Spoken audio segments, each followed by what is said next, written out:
ಹೊನ್ನಾವರ ತಾಲೂಕಿನ ಕರ್ವ ಗ್ರಾಮ ಪಂಚಾಯಿತಿಯ ಬಿಲ್ ಕಲೆಕ್ಟರ್ ನಾರಾಯಣ ಮುಸ್ಗೌಡ ಮೇಲೆ ಹಲ್ಲೆ ನಡೆಸಿದ ಆರೋಪಿಯ ಮೇಲೆ ಸೂಕ್ತ ಕಾನೂನು ಕ್ರಮ ಕೈಗೊಳ್ಳಬೇಕು ಎಂದು ಆಗ್ರಹಿಸಿ ತಾಲೂಕಿನ ಗ್ರಾಮ ಪಂಚಾಯತ್ ನೌಕರರು ತಾಲೂಕಾ ಪಂಚಾಯತ್ ಕಾರ್ಯನಿರ್ವಹಣಾಧಿಕಾರಿಗಳಿಗೆ ಮನವಿ ನೀಡಿ ಆಗ್ರಹಿಸಿದ್ದಾರೆ. ಕರ್ವ ಗ್ರಾಮ ಪಂಚಾಯತ್ನಲ್ಲಿ ಕಳೆದ 27 ವರ್ಷಗಳಿಂದ ನಾರಾಯಣ ಮುಸ್ಗೌಡ ಬಿಲ್ ಕಲೆಕ್ಟರ್ ಹುದ್ದೆಯಲ್ಲಿ ಕೆಲಸ ನಿರ್ವಹಿಸುತ್ತಿದ್ದು, ಫೆಬ್ರವರಿ 7ರಂದು ಕಚೇರಿ ಕೆಲಸ ನಿರ್ವಹಿಸುತ್ತಿರುವ ಸಮಯದಲ್ಲಿ ತನುಜ್ ಕುಮಾರ್ ಗಣಪತಿ ನಾಯ್ಕ್ ಎಂಬುವವರು ಅವಾಚ್ಯ ಶಬ್ದಗಳಿಂದ ನಿಂದಿಸಿ ದೈಹಿಕವಾಗಿ ಹಲ್ಲೆ ಮಾಡಿ ಬೆದರಿಕೆ ಹಾಕಿದ್ದಾರೆ.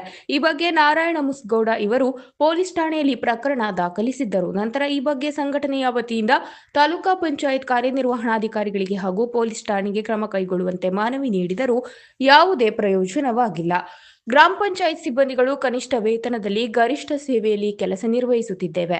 ಸರ್ಕಾರದ ಪಿಂಚಣಿ, ವಿಮಾ ಸೌಲಭ್ಯವಿಲ್ಲದೆ ಗ್ರಾಮ ಮಟ್ಟದಲ್ಲಿ ಒಬ್ಬರೇ ಕೆಲಸ ನಿರ್ವಹಿಸಬೇಕಾಗಿದೆ. ನಿರ್ಜನ ಪ್ರದೇಶಗಳಲ್ಲಿ ತೆರಿಗೆ ಸಂಗ್ರಹಣೆಗಾಗಿ ಒಬ್ಬರೇ ಸಂಚರಿಸಬೇಕಾಗುವುದು. ಒಬ್ಬರೇ ಸಂಚರಿಸುವ ಸಂದರ್ಭದಲ್ಲಿ ಜೀವದ ಹಂಗು ತೊರೆದು ಕೆಲಸ ಮಾಡಬೇಕಾದ ಅನಿವಾರ್ಯತೆ ಇದೆ. ಹೀಗಿರುವಾಗ ಕಚೇರಿಗೆ ಬಂದು ಅವಾಚ್ಯ ಶಬ್ದಗಳಿಂದ ನಿಂದಿಸಿ ದೈಹಿಕವಾಗಿ ಹಲ್ಲೆ ಮಾಡಿದ್ದು ಖಂಡಿಸುವ ಜೊತೆಗೆ ಕಾನೂನು ಕ್ರಮ ಕೈಗೊಳ್ಳುವವರೆಗೂ ಪ್ರತಿಭಟನೆ ಮುಂದುವರಿಸುವುದಾಗಿ ಮನವಿಯಲ್ಲಿ ಉಲ್ಲೇಖಿಸಲಾಗಿದೆ.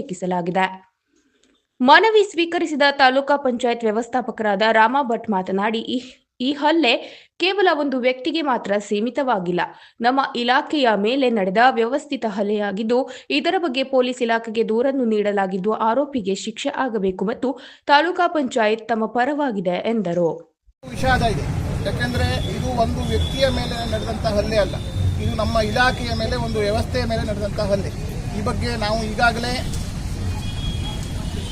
7/2/25ರಂದು ಹಲ್ಲೆಗೊಳಗಾದಂತಹ ನೌಕರರು ಕೊಟ್ಟದ್ದಲ್ಲದೇ ನಾವು 14/2/25ರಂದು ನಾವು ಮನವಿಗಳನ್ನು ಕೊಟ್ಟಿದ್ದೇವೆ ವಿತ್ ಗ್ರಾಮ ಪಂಚಾಯತ್ ರಿಪೋರ್ಟ್ ಅಂತ. ಪೊಲೀಸ್ ಇಲಾಖೆಯಿಂದ ನಮಗೆ ಭರವಸೆ ಸಿಕ್ಕಿದೆ, ಈ ಬಗ್ಗೆ ತನಿಖೆ ಆಗ್ತಾ ಇದೆ, ಆ ಬಗ್ಗೆ ಕಾನೂನು ಕ್ರಮ ಕೈಗೊಳ್ತೇವೆ ಅಂತ. ಹಾಗಾಗಿ ನಾವು ಗ್ರಾಮ ಪಂಚಾಯತ್ ಸಿಬ್ಬಂದಿಗಳು ಕೇಳ್ಕೊಳ್ತಾ ಇರೋದು ಏನಂತಂದರೆ, ತಾಲೂಕು ಪಂಚಾಯತ್ ನಿಮ್ಮ ಪರವಾಗಿದೆ, ಆರೋಪಿತನಿಗೆ ಶಿಕ್ಷೆ ಆಗಬೇಕು ಅನ್ನೋದು ನಮ್ಮ ಉದ್ದೇಶ ಕೂಡ. ನೀವು ಪ್ರತಿಭಟನೆಯನ್ನು ಕೈಬಿಟ್ಟು ಕರ್ತವ್ಯದಲ್ಲಿ ತೊಡಗಿರುವಂತ ನಾವು ಕೇಳ್ಕೊಳ್ತಾ ಇದ್ದೀವಿ. ನರೇಗಾ ಯೋಜನೆಯ ಸಹಾಯಕ ನಿರ್ದೇಶಕ ಕಿರಣ್ ಕುಮಾರ್ ಮಾತನಾಡಿ, ಇಂತಹ ಘಟನೆಯು ಅಧಿಕಾರಿಗಳು ಕರ್ತವ್ಯ ನಿರ್ವಹಿಸಲು ಸಮಸ್ಯೆ ಉಂಟಾಗುವುದರಿಂದ ಇಲಾಖೆಯು ಗಂಭೀರವಾಗಿ ಪರಿಗಣಿಸಿದೆ. ಪೊಲೀಸ್ ಇಲಾಖೆಯು ಸೂಕ್ತ ಕಾನೂನು ಕ್ರಮ ಕೈಗೊಳ್ಳುವ ಭರವಸೆ ನೀಡಿದರು. ಅದೇ ರೀತಿ ಸಿಬ್ಬಂದಿಗಳಿಗೆ ಏನೇ ತೊಂದರೆ ಆದರೆ ರಕ್ಷಣೆ ಕೂಡ ಮೇಲಾಧಿಕಾರಿಗಳ ಹಾಗೂ ಮೇಲಿನ ಇಲಾಖೆಯ ಅದು ಪ್ರಥಮ ಆದ್ಯತೆ ಆಗಿರಲೇಬೇಕು. ಸೊ ಈ ಸಂದರ್ಭದಲ್ಲಿ ನಾವು ತಾಲೂಕು ಪಂಚಾಯಿತಿ ಎಲ್ಲ ಸಿಬ್ಬಂದಿಗಳು ಹಾಗೂ ತಾಲೂಕು ಪಂಚಾಯಿತಿ ಆಡಳಿತ ವರ್ಗ ನಮ್ಮ ಸಿಬ್ಬಂದಿ ವರ್ಗದ ಜೊತೆಗಿದೆ, ಅವರ ಹೋರಾಟದ ಜೊತೆಗಿದೆ. ಅವರ ನ್ಯಾಯಯುತ ಬೇಡಿಕೆಗಳಿಗೆ ನ್ಯಾಯ ಸಿಗಬೇಕು ಅಂತೇಳಿ ನಾವು ತಾಲೂಕು ಪಂಚಾಯತಿಯಿಂದ ಕೇಳ್ಕೊಳ್ತಾ ಇದ್ದೇವೆ. ಅಲ್ಲದೆ ಈ ನಂತರದಲ್ಲಿ ನಾವು ಪೊಲೀಸ್ ಠಾಣೆಗೆ ಭೇಟಿ ನೀಡಲಿದ್ದೇವೆ. ಅವರ ಒಂದು ಮನವಿಯಲ್ಲಿ ಹೆಚ್ಚಿನ ಕಡಿಮೆ ಒಂದು ಸಮಯದಲ್ಲಿ ಆರೋಪಿಗೆ ಶಿಕ್ಷೆಯನ್ನು ಕೊಡಿಸಬೇಕು ಹಾಗೂ ಇವರ ಬೇಡಿಕೆಗೆ ನ್ಯಾಯ ಒದಗಿಸಬೇಕಂತೇಳಿ ನಾವು ತಾಲೂಕಾ ಪಂಚಾಯತಿನಿಂದ ಪೊಲೀಸ್ ಸ್ಟೇಷನ್ವರೆಗೂ ನಾವು ಕೇಳ್ಕೊಳ್ತೀವಿ.